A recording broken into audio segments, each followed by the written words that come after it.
आज हम देखते हैं रिफ्लेक्शन ऑफ लाइट। ठीक है, रिफ्लेक्शन ऑफ लाइट क्या है, पहले ये देख लेते हैं कि लाइट क्या है। तो light it is a form of energy. Light क्या है? एक टाइप की एनर्जी है जो हमें किसी भी ऑब्जेक्ट को सीन करने में हेल्प करती है। ठीक है, लाइट एक टाइप की एनर्जी है जो किसी भी ऑब्जेक्ट को हमें सीन करने में क्या करती है, हेल्प करती है। बोलो सर कैसे? देखो, जैसे अगर मैं बोलूँ यहाँ पे कोई ऑब्जेक्ट है, ठीक है, यहाँ पे कोई ऑब्जेक्ट है और यहाँ पे ये टेस्ला है भाई। ठीक है, बंदे का नाम है, ये यहाँ पे स्टैंड खड़ा है। ठीक है, तो जो लाइट है ना, वो लाइट क्या होती है, कोई भी जब लाइट आएगी, जैसे मान लो यहाँ पे सन का सोर्स है और लाइट आएगी, तो लाइट सबसे पहले ऑब्जेक्ट पे पड़ेगी। ऐसा नहीं है, हम पे भी पड़ेगी, ऐसी बात नहीं है। ठीक है, हम पे भी पड़ेगी। तो लाइट पहले कहाँ पड़ रही है? ऑब्जेक्ट पे। फिर ऑब्जेक्ट से रिफ्लेक्ट होकर के हमारे पास आती है, यानी हमारे पास ही नहीं और भी चारों तरफ लाइट रिफ्लेक्ट करेगी।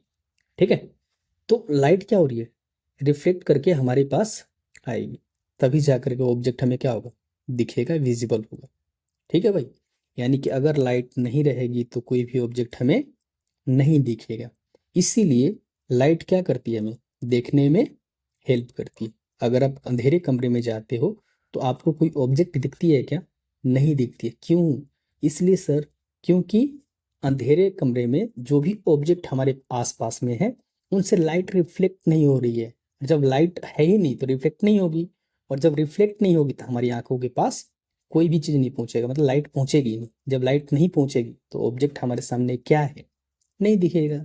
ठीक है, तो यानी कि अंधेरे में अगर कोई ऑब्जेक्ट है, अंधेरे कमरे में कोई ऑब्जेक्ट रखी हुई है, तो अंधेरे को ही रिफ्लेक्ट करती है। और जब अंधेरे को रिफ्लेक्ट करती है तो हमें क्या दिखेगा? अंधेरा दिखेगा।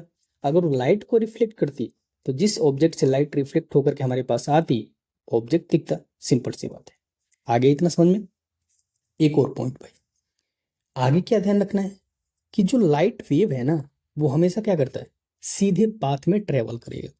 मतलब जो भी लाइट है वो क्या करेगा, हमेशा सीधे पाथ में ही ट्रेवल करेगा। कभी भी ऐसा नहीं है कि जिग जैग फॉर्म में चले। ठीक है, मतलब लाइट हमेशा लाई करेगा तो सीधे आएगा, और रिफ्लेक्ट भी करेगा ना तो सीधे ही जाएगा। लाइट आया, सीधे चला गया, आया, सीधे गया। ठीक है, यानी कि लाइट जो है हमेशा सीधे ही ट्रेवल करता है, स्ट्रेट लाइन में ही ट्रेवल करता है, कभी भी बेंड, मतलब हम ये कह सकते हैं कि जिगजैग फॉर्म में नहीं रहेगा। है समझ में? अगर रिफ्लेक्ट भी करेगा तो सीधे ही करेगा। ठीक है भाई, यहाँ तक कोई दिक्कत नहीं है। चलो आगे देख लेते हैं, अगला क्या है। अगला है रिफ्लेक्शन ऑफ लाइट। इससे रिफ्लेक्शन ऑफ लाइट क्या है, ध्यान से देखो। रिफ्लेक्शन ऑफ लाइट यानी कि रिफ्लेक्शन, यानी कि यहाँ पे क्या लिखा हुआ, एक वर्ड लिखा हुआ रिफ्लेक्ट करना। रिफ्लेक्ट करना, ठीक है। तो रिफ्लेक्ट करने का मतलब क्या हुआ कि लाइट, कोई भी लाइट है वो क्या होगी, किसी ऑब्जेक्ट से टकरा रही है, फिर वापस किसी अदर मीडियम में चली जा रही है, तो हम क्या कहेंगे, यानी कि लाइट का रिफ्लेक्शन हो रहा है। लाइट का क्या हो रहा है, रिफ्लेक्शन हो रहा है। ठीक है भैया, ध्यान से देखो। जैसे अगर मैं ये बोलूँ कि यहाँ पे कोई वॉल है, ये वॉल ले लिया हमने। ठीक है, क्या ले लिया हमने, वॉल ले लिया। कोई दिक्कत है? देखो, ये है वॉल। अब जब ये वॉल है तो अगर मान के चलो एक लाइट रेज ले लेते हैं, वैसे तो लाइट हर तरफ रहेगी, लेकिन लाइट रेज ले लेते हैं, ये लाइट की रेज है। ठीक है भैया, ये लाइट आ रही है। तो लाइट कहाँ से आ रही है सर? तो लाइट जो है वो कहाँ से आ रही है, एयर से आ रही है। कहाँ से आ रही है? एयर को क्रॉस करते हुए ये वॉल पे आएगी। जब ये लाइट वॉल पे आएगी तो क्या होगा, अगर वॉल हमारा पॉलिश है, मतलब इधर साइड से क्या है, यानी कि लाइट आर पार नहीं करेगी, ये तो वॉल है, लाइट आर पार नहीं होगी। जब लाइट आर पार नहीं होगी तो सिंपल सी बात है, लाइट क्या होगी, रिफ्लेक्ट होगी। है कि नहीं? रिफ्लेक्ट होगी तो लाइट क्या होगी, यहाँ से रिफ्लेक्ट हो जाएगी। यानी कि यहाँ से हमें ये मिला कि लाइट जो है एक मीडियम से आई, ठीक है, और हमारा जो वॉल है यानी सेकेंड मीडियम, एयर क्या है हमारा, एक मीडियम है, यानी फर्स्ट मीडियम इसको ले लेते, एयर हमारा फर्स्ट मीडियम, और वॉल क्या है हमारा, सेकेंड मीडियम। तो फर्स्ट मीडियम से लाइट आई और सेकेंड मीडियम पे उसने क्या किया, स्ट्राइक किया। जैसे सेकेंड मीडियम पे स्ट्राइक किया तो फिर से वो एयर में ही वापस आ गई, फिर से एयर यानी फर्स्ट मीडियम में वापस आ गई। यह एक फेनोमेना है। ठीक है, और इसी फेनोमेना को हम क्या कहेंगे, reflection of light. I think बढ़िया समझ गए होगे। ठीक है भाई, चलो अगर नहीं आया समझ, एक बार फिर से देख लेते हैं इसी को। कोई दिक्कत?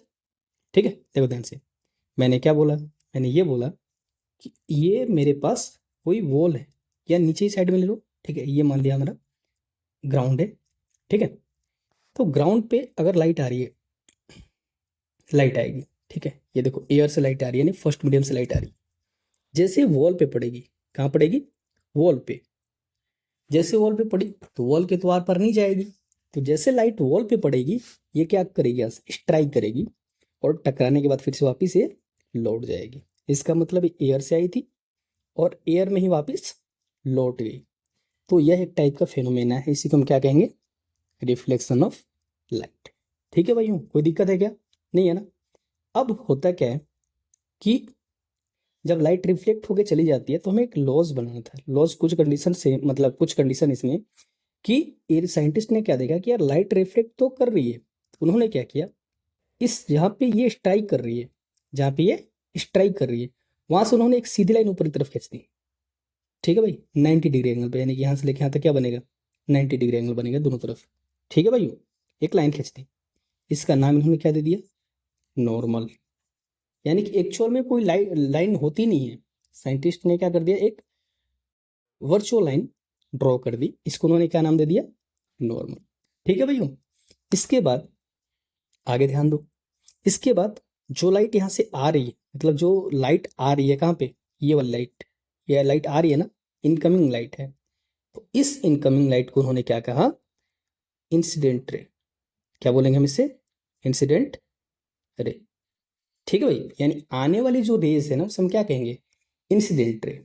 ठीक है सर, और जो स्ट्राइक होने के बाद वापस लौट रही है सेम मीडियम में, उसे हम क्या कहेंगे, रिफ्लेक्टेड रे। कोई दिक्कत, रिफ्लेक्टेड रे। आगे देखो, इसके बाद बीच में हमारा क्या हुआ, नॉर्मल। अब होता क्या है ना कि ये जो इंसिडेंट रे है और नॉर्मल है, इसके बीच में एक एंगल बनेगा।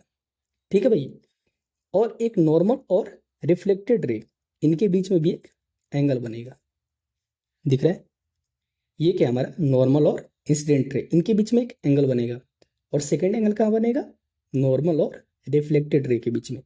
तो ये जो एंगल बनेगा ना इंसिडेंट रे और नॉर्मल के बीच में, इसे कहते हैं एंगल आई। आई से क्या होता है, इंसिडेंट, तो हमने एंगल आई बोल दिया। अगला क्या है, नॉर्मल और रिफ्लेक्टेड, आर से क्या हुआ, रिफ्लेक्टेड, इसका मतलब यहाँ पे क्या बनेगा, एंगल आर बनेगा। ठीक है भाइयों, तो ये है हमारा ड्राइंग, ठीक है, रिफ्लेक्शन ऑफ लाइट का। अगला पॉइंट यहाँ पे क्या है हमारा, ये जो पॉइंट है ना इसको कहते हैं इंसिडेंट पॉइंट। क्या बोलेंगे इससे, इंसिडेंट पॉइंट। कोई दिक्कत नहीं है ना, ठीक है, एक बार फिर से देख लेते हैं। लाइट आई, एयर से आई, वॉल पे स्ट्राइक करी, फिर से वापस एयर में ही लौट गई, इस फेनोमेनन को क्या कहेंगे हम, रिफ्लेक्शन ऑफ लाइट। जो रेज आ रही है उसे क्या कहेंगे, तो इसे कहेंगे हम इंसिडेंट रे। जो वापस लौट के जा रही है उसे क्या कहेंगे, रिफ्लेक्टेड रे। और बीच में जो एक इमेजिनरी लाइन होती है उसे हम क्या कहेंगे, इसे कहेंगे सर नॉर्मल। ठीक है भाई, अगला इंसिडेंट रे और नॉर्मल के बीच में एक एंगल बनेगा, उसे क्या कहेंगे, एंगल आई। इसके बाद नॉर्मल और रिफ्लेक्टेड रे के बीच में एक एंगल बनेगा, उसे क्या कहेंगे, एंगल आर। ठीक है, यानी कि आई को हम क्या कह सकते हैं, आई को हम कह सकते हैं, एंगल आई को इंसिडेंट एंगल। ठीक है भाइयों, इंसिडेंट एंगल। अगला एंगल आर को क्या कहेंगे, रिफ्लेक्टेड एंगल भी कह सकते हैं, रिफ्लेक्टेड एंगल भी कह सकते हैं। कोई दिक्कत है, नहीं है ना। चलो, तो ये पॉइंट मैंने बता दिया, एक बार देख लेते हैं इसको। तो अगला क्या हमारा, एंगल ऑफ इंसिडेंस। इंसिडेंस क्या होता है, ठीक है, यही मैंने बताया, एंगल आई, इंसिडेंट एंगल या एंगल ऑफ इंसिडेंस, ये क्या होता है sir, the angle form between the incident ray and the normal. ये मैंने पॉइंट बता दिया भाई, ठीक है भाई। एंगल ऑफ इंसिडेंस यानी एंगल आई क्या होता है, तो नॉर्मल एंड इंसिडेंट रे के बीच बनने वाला जो एंगल है उसे हम क्या कहेंगे, एंगल आई। नॉर्मल रिफ्लेक्टेड रे के बीच में बनने वाला जो एंगल है उसे क्या कहेंगे, एंगल आर। ये पॉइंट मैंने बता दिया, ठीक है। आगे चलते हैं, ये मैंने लिख दिया यहाँ पे, एंगल ऑफ इंसिडेंट, इसके बाद नॉर्मल भी मैंने बता दिया, और एंगल ऑफ रिफ्लेक्शन भी मैंने बता दिया। ठीक है भाई, अगला ये नॉर्मल के बारे में तो मैंने बताया अभी, नॉर्मल क्या है? An imaginary line. क्या ये? एक इमेजिनरी लाइन है जो क्या होती है? परपेंडिकुलर होती है, यानी कि ये जो होती है लाइन परपेंडिकुलर होती है और इसके लेफ्ट में भी 90 डिग्री और राइट साइड में भी 90 डिग्री एंगल बनेगा। ठीक है भाई। देखो मेन इंपॉर्टेंट क्या है? तो मेन इंपॉर्टेंट ये है लॉज ऑफ रिफ्लेक्शन। तो सर लॉज ऑफ रिफ्लेक्शन क्या होता है? ध्यान से देखो, लॉज ऑफ रिफ्लेक्शन जो होता है उसे क्या होता है कि the angle of incident and the angle of reflection, angle of incident और एंगल ऑफ रिफ्लेक्शन ये दोनों क्या होते हैं? इक्वल होते हैं। यानी कि हम ये कह सकते हैं एक लाइन में कि एंगल आई जो होता है वो एंगल आर के इक्वल होता है। मतलब क्या है सर? तो मतलब बस इतना ही है कि यहाँ पे जो एंगल बनेगा ये वाला एंगल जितना होगा उतना ही एंगल ये भी होगा। यानी कि अगर ये 30 डिग्री है तो ये भी क्या होगा? 30 डिग्री होगा। यानी कि एंगल आई जो होता है वो एंगल आर के इक्वल होता है। ठीक है भाई। एक और पॉइंट देख लो, सेकेंड लॉ क्या बोल रहा है? सेकेंड लॉ ये होता है कि जो इंसिडेंट रे है ये वाली रेस और जो रिफ्लेक्टेड रे है ये वाली और एक नॉर्मल, ये तीनों क्या कर रहे हैं? एक सेम प्लेन पे ही लाई कर रहे हैं। एक ये प्लेन हो गया, ठीक है, ये क्या हमारा एक प्लेन है, इस पे हमारा कौन कौन लाई कर रहे हैं? तो इंसिडेंट रे, नॉर्मल और रिफ्लेक्टेड रे, तीनों रेस क्या कर रही है? एक सेम प्लेन पे ही लाई कर रही है। ये क्या है? हमारा सेकेंड लॉ है। ठीक है भाइयों, तो ये भी हो गया कंप्लीट। यानी कि पहला क्या होगा हमारा? Angle of incident, angle of reflection दोनों क्या होंगे? सेम होंगे।